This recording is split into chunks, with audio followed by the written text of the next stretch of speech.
Bayangkan sebuah dunia di mana para penguasa berlomba memperluas istana, sementara rakyat berlomba mempersempit harapan.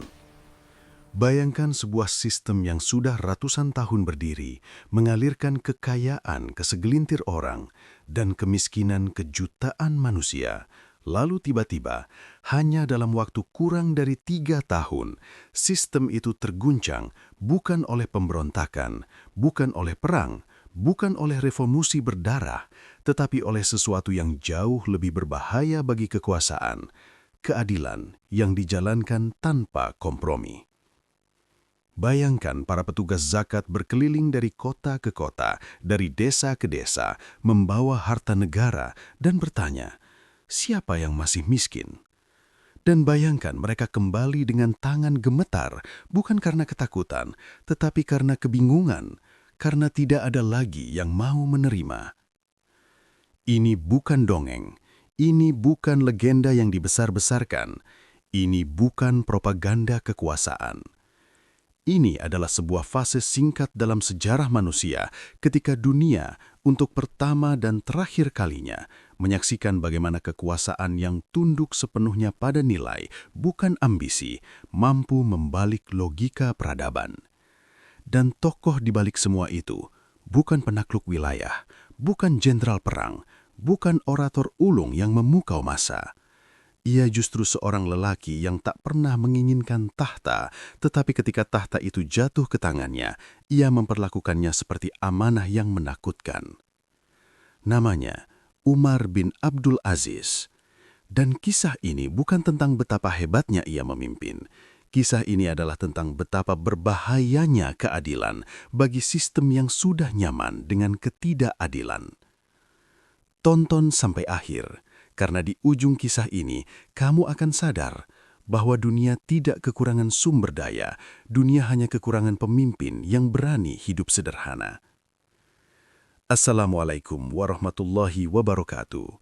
Semoga kamu yang sedang menonton video ini, dimanapun kamu berada, dari kota manapun kamu berasal, selalu diberi kesehatan, ketenangan hati, dan kekuatan untuk tetap jujur di dunia yang sering mengajarkan sebaliknya. Selamat datang di channel ini, tempat kita tidak hanya membicarakan sejarah sebagai rangkaian tanggal dan peristiwa, tetapi sebagai cermin yang memantulkan kondisi kita hari ini. Jika kamu baru di sini, jangan lupa untuk subscribe, karena kisah-kisah seperti ini bukan sekedar untuk diketahui, tetapi untuk dirasakan dan direnungkan. Tuliskan juga di kolom komentar, kamu menonton dari kota mana? Karena sejarah ini milik kita semua, bukan milik satu bangsa, bukan milik satu zaman. Dan sekarang, tarik nafas pelan-pelan, karena apa yang akan kita masuki bukan kisah ringan. Umar bin Abdul Aziz lahir bukan sebagai anak revolusi, tetapi sebagai bagian dari sistem. Ia tumbuh di lingkungan elit Bani Umayyah, sebuah dinasti yang menguasai wilayah luas dari Andalusia hingga Asia Tengah. Ia melihat kekuasaan dari dekat, bukan dari mimbar, tetapi dari ruang-ruang tertutup tempat keputusan besar dibuat tanpa suara rakyat. Namun ada satu hal yang membedakan Umar kecil dari kebanyakan anak bangsawan lainnya. Ia dididik dengan rasa takut kepada Allah, yang jauh lebih besar daripada rasa kagum kepada kekuasaan. Ketika anak-anak lain mempelajari seni memerintah, Umar mempelajari seni menahan diri. Ketika yang lain belajar bagaimana memperluas pengaruh, ia belajar bagaimana mempersempit ego. Ia bukan asket yang menjauhi dunia. Ia memahami politik, mengerti administrasi, dan tahu bagaimana sistem bekerja. Justru itulah yang membuatnya berbahaya, karena ia tidak naif. Ia tahu di mana kebusukan bersembunyi. Ketika akhirnya Umar diangkat menjadi khalifah, itu bukan melalui ambisi, melainkan melalui kejutan yang nyaris tragis. Ia tidak berkampanye, ia tidak membangun faksi, ia bahkan tidak mempersiapkan diri. Tahta itu datang seperti beban yang jatuh tiba-tiba ke pundaknya, dan reaksi pertamanya bukan kegembiraan, tetapi ketakutan. Dalam pidato pertamanya, ia tidak menjanjikan kejayaan, ia tidak menjanjikan ekspansi, ia justru berkata bahwa dirinya bukan yang terbaik dan meminta rakyat mengoreksi jika ia menyimpang. Kalimat itu terdengar sederhana, tetapi bagi sistem yang terbiasa dipuja, itu adalah retakan pertama. Dan sejak hari itu, Umar bin Abdul Aziz mulai mengguncang dunia, bukan dengan pedang, tetapi dengan keteladanan yang tidak bisa disuap. Dan inilah awal dari sesuatu yang tidak bisa dihentikan. Ada satu hukum tak tertulis dalam sejarah kekuasaan. Selama seorang pemimpin hanya berbicara tentang moral, sistem akan menepuk tangan. Tetapi saat ia menyentuh harta, sistem akan memperlihatkan wajah aslinya. Umar bin Abdul Aziz memahami itu dengan sangat baik. Ia tahu bahwa ketidakadilan bukan hanya persoalan sikap, tetapi persoalan struktur ekonomi yang diwariskan, dijaga, dan dipertahankan oleh mereka yang diuntungkan. Dan karena itu, langkah berikutnya tidak bisa setengah-setengah. Ia memerintahkan audit menyeluruh atas kekayaan pejabat, keluarga istana, dan para gubernur. Sesuatu yang terdengar biasa hari ini, tetapi pada zamannya adalah tindakan nyaris bunuh diri politik. Harta-harta yang diperoleh secara tidak sah, tanah, emas, rumah, bahkan perhiasan pribadi, dikembalikan ke Baitul Mal. Tidak ada pengecualian, tidak ada keluarga khalifah, tidak ada jasa masa lalu. Dan disinilah sejarah mencatat sesuatu yang jarang terjadi. Orang-orang yang dulu duduk paling dekat dengan tahta, kini menjadi yang paling gelisah. Bisikan mulai menyebar di lorong-lorong kekuasaan. Umar dianggap terlalu keras, terlalu idealis, tidak paham realitas politik. Ada yang menyebutnya bodoh, ada yang menyebutnya berbahaya. Bahkan ada yang berani mengatakan bahwa Umar sedang menghancurkan stabilitas negara. Padahal yang sebenarnya terjadi adalah kebalikannya. Umar tidak menghancurkan negara, ia hanya menghentikan kebocoran yang selama ini dianggap normal. Reformasi pajak diberlakukan, beban rakyat kecil diringankan, tanah-tanah yang dirampas dikembalikan kepada pemiliknya, gaji pejabat disesuaikan agar cukup tetapi tidak berlebihan. Zakat dan distribusi sosial diperbaiki hingga benar-benar sampai ke bawah, bukan berhenti di tangan perantara. Dan dampaknya tidak instan, tetapi menggulung seperti ombak. Para petani mulai bernafas, pedagang kecil kembali berdiri. Orang-orang yang dulu hidup dari utang perlahan bebas. Negara tidak runtuh, justru kas negara menjadi sehat karena tidak lagi disedot oleh segelintir elit. Namun keberhasilan ini membawa konsekuensi yang lebih berbahaya. Umar mulai membuktikan bahwa kekayaan elit bukanlah syarat stabilitas negara. Dan itulah kalimat yang paling ditakuti oleh penguasa manapun. Karena jika rakyat sejahtera tanpa harus tunduk pada elit, lalu untuk apa elit itu ada? Tekanan semakin kuat, surat-surat peringatan datang, nasihat bijak disampaikan dengan nada ancaman halus. Umar diminta melunak, berkompromi demi kebaikan bersama. Tetapi Umar menjawab dengan cara yang membuat semua orang sadar. Ia tidak sedang bernegosiasi. Baginya, keadilan bukan kebijakan. Keadilan adalah kewajiban. Dan saat itu pula, Umar mulai sendirian. Tidak ada yang benar-benar siap dengan apa yang terjadi setelah reformasi Umar bin Abdul Aziz berjalan penuh. Bahkan Umar sendiri. Karena sejarah terbiasa mencatat kegagalan niat baik, bukan keberhasilannya.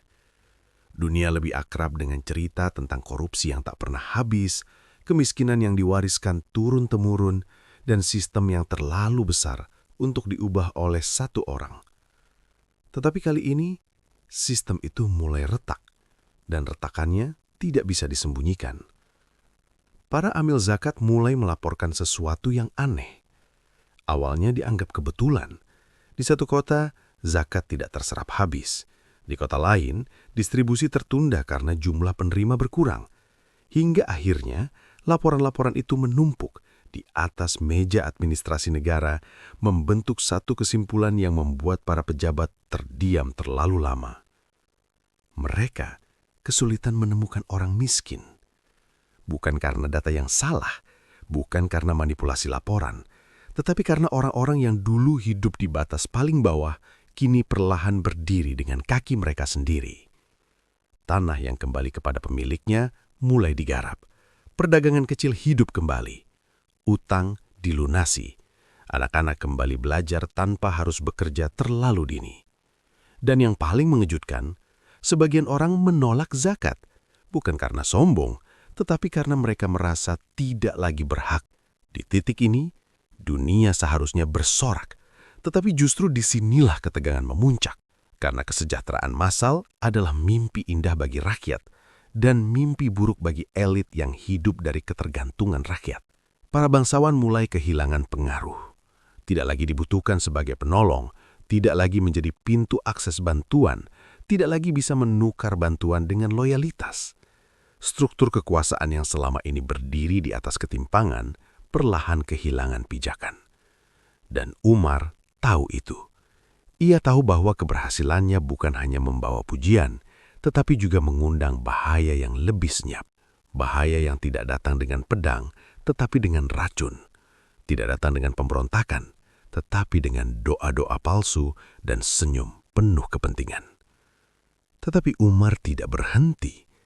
Ia memperluas reformasi ke wilayah non-Muslim. Pajak diperingan, perlindungan dipertegas, tidak ada pemaksaan, tidak ada intimidasi. Dan untuk pertama kalinya, banyak orang masuk Islam bukan karena tekanan, tetapi karena melihat sistem yang adil. Ini adalah titik ketika dunia benar-benar terguncang, karena Umar telah melakukan sesuatu yang dianggap mustahil. Membuat keadilan menjadi alat dakwah paling efektif. Tetapi keberhasilan sebesar ini selalu menuntut harga. Tubuh Umar mulai melemah. Wajahnya menua lebih cepat dari usianya. Tidurnya sedikit, pikirannya terus bekerja. Ia tahu waktunya mungkin tidak panjang, dan ia tahu pula sistem yang ia bangun ini terlalu bersih untuk dunia yang terbiasa kotor. Sejarah sedang bergerak menuju sesuatu, dan tidak semua perubahan diizinkan bertahan lama. Tidak semua musuh datang dengan wajah marah. Sebagian datang dengan senyum. Sebagian datang dengan doa. Sebagian datang dengan kalimat yang terdengar tulus. Kami hanya khawatir pada kesehatanmu, wahai Amirul Mukminin. Umar bin Abdul Aziz memahami satu kenyataan pahit yang jarang disadari para pemimpin idealis. Ketika sebuah sistem tidak mampu mengalahkanmu secara terbuka, ia akan menunggumu melemah dari dalam. Pada fase ini, Umar tidak lagi menghadapi perlawanan administratif. Reformasi sudah terlalu kuat, rakyat terlalu merasakan dampaknya. Perlawanan terang-terangan akan terlihat jelas sebagai kejahatan. Maka perlawanan pun berubah bentuk, menjadi sunyi, personal, dan mematikan. Lingkaran terdekat Umar mulai menyusut. Banyak yang menjauh bukan karena benci, tetapi karena takut ikut tenggelam. Para pejabat yang dulu tunduk kini hanya patuh secara formal. Nasihat mulai terdengar janggal, perhatian berlebihan terhadap kondisi fisiknya semakin sering muncul.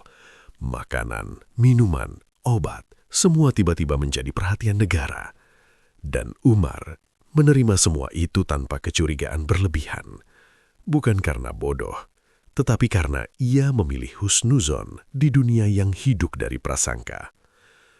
Tubuhnya semakin lemah, berat badannya turun drastis, wajahnya pucat. Para tabib kebingungan, tidak ada penyakit yang jelas, tidak ada luka, tidak ada tanda perlawanan. Hanya satu hal yang pasti, Umar sedang perlahan-lahan diambil dari dunia. Namun, yang paling menggetarkan bukanlah kondisi fisiknya, melainkan ketenangannya. Di tengah semua itu, Umar tidak menarik kembali satupun kebijakannya. Tidak ada reformasi yang dihentikan demi kestabilan.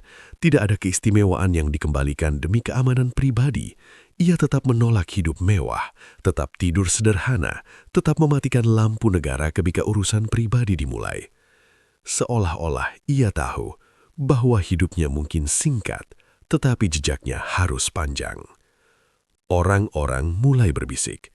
Ada yang mengatakan Umar diracun, ada yang mengatakan ia terlalu lelah, ada pula yang berkata bahwa dunia memang tidak memberi waktu panjang bagi orang yang terlalu bersih. Dan Umar tidak membantah apapun. Ia hanya berdoa. Berdoa agar jika kematiannya bisa menyelamatkan keadilan yang ia bangun, maka ia rela. Kalimat itu, jika benar diucapkan, bukanlah kalimat orang yang kalah. Itu adalah kalimat orang yang sudah selesai dengan dunia.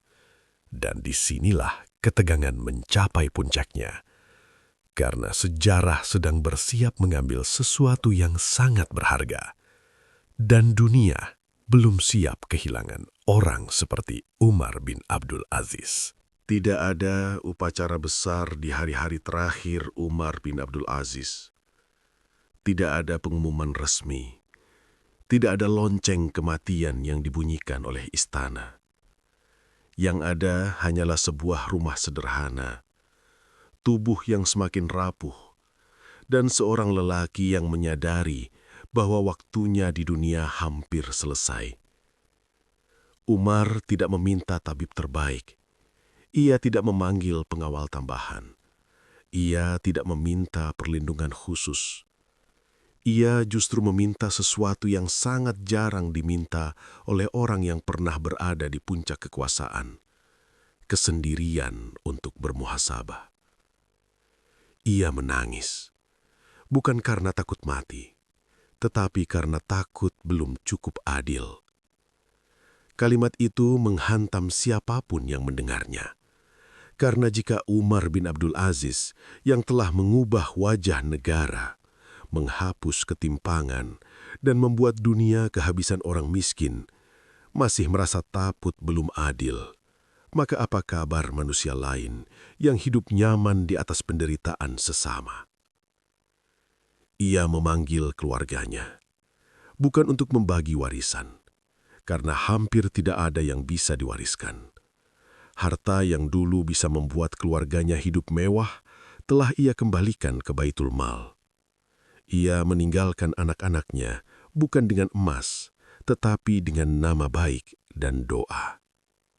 Kepada mereka ia berkata bahwa jika mereka kelaparan, ia lebih memilih melihat mereka lapar di dunia daripada kenyang dari harta yang tidak halal. Kalimat itu terdengar kejam bagi telinga dunia, tetapi bagi Umar, itulah bentuk kasih sayang paling jujur. Ia juga memanggil para pejabat, bukan untuk mengatur suksesi, bukan untuk mengamankan kebijakan. Ia tahu semua itu mungkin akan runtuh setelah ia pergi. Ia hanya berpesan satu hal, jangan menjadikan keadilan sebagai alat pencitraan. Jika kalian tidak sanggup, tinggalkanlah. Jangan rusak apa yang belum tentu bisa kalian bangun kembali. Dan yang paling menggetarkan, Umar tidak marah kepada siapapun. Jika benar ia diracun, ia tidak menuntut balas. Jika benar ada konspirasi, ia tidak membuka aib. Ia memilih membawa semua itu menghadap Allah, bukan ke pengadilan dunia. Di saat-saat terakhirnya, Umar berbaring dengan wajah tenang.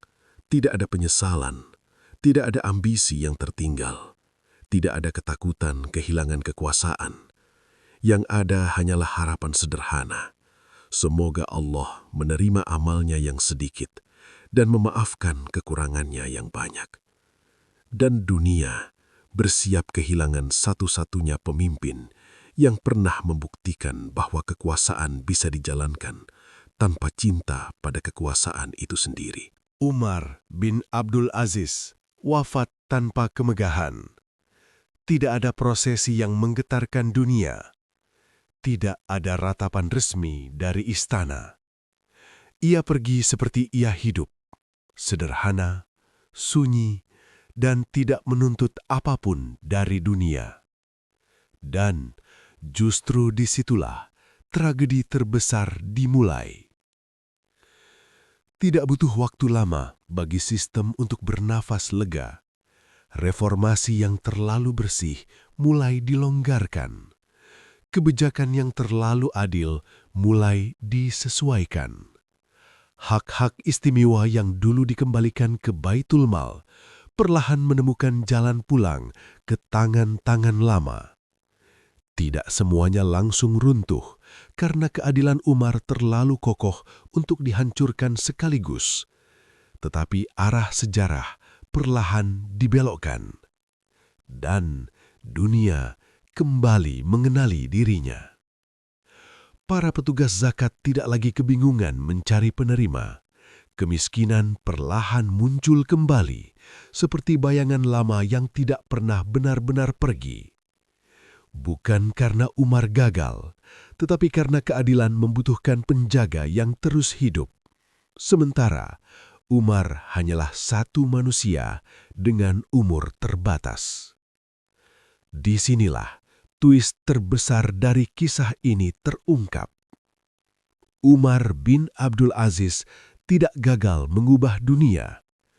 Dunialah yang gagal mempertahankan perubahan itu.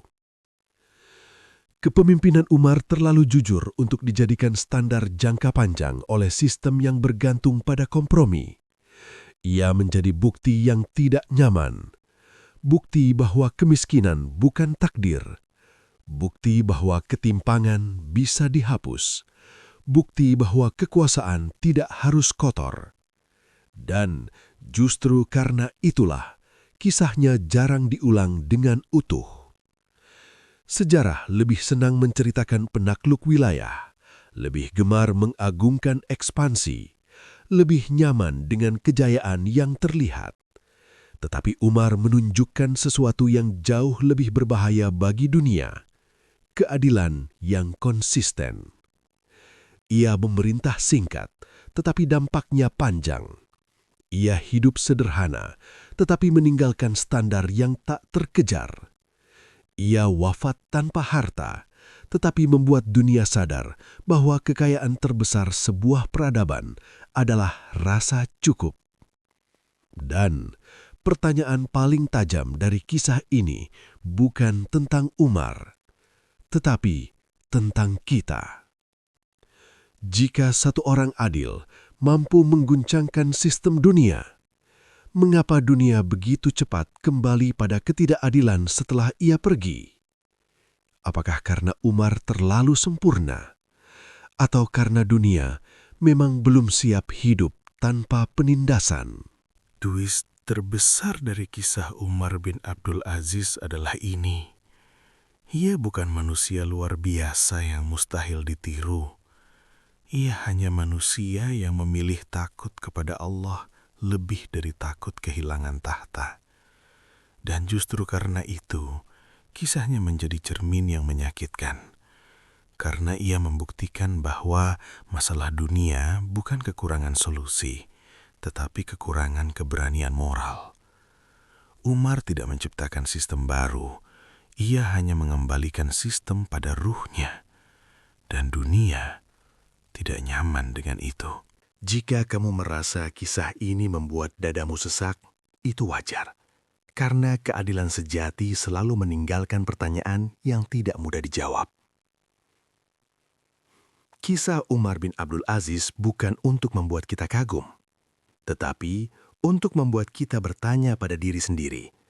Jika suatu hari kita diberi amanah, sekecil apapun, apakah kita akan menjaganya atau menyesuaikannya demi kenyamanan?